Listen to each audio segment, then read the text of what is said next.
কেউ আপনাকে ফোন করলে বা আপনি কাউকে ফোন করলে আপনার ইন্টারনেটটি বন্ধ হয়ে যাচ্ছে। এটির জন্য ছোট একটি সেটিংস আছে, চলুন সেটা দেখিয়ে দিই।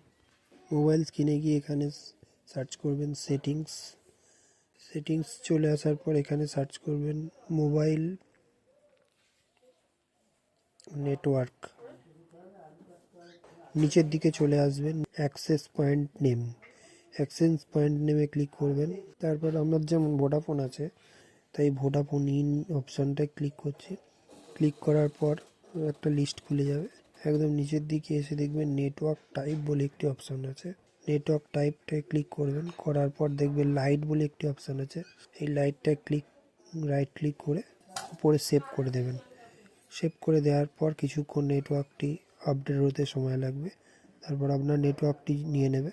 এরপর থেকে আপনার যত কল আসবে তখন সেক্ষেত্রে আর নেট অফ হবে না, বা আপনি কল করতে করতে নেট ইউজ করতে পারবেন। তো এরকম আরও ভিডিও দেখতে আমাদের চ্যানেলটিকে সাবস্ক্রাইব করে রাখুন। আর যদি ভিডিওটি আপনার ভালো লেগে থাকে তাহলে লাইক শেয়ার করবেন। ধন্যবাদ।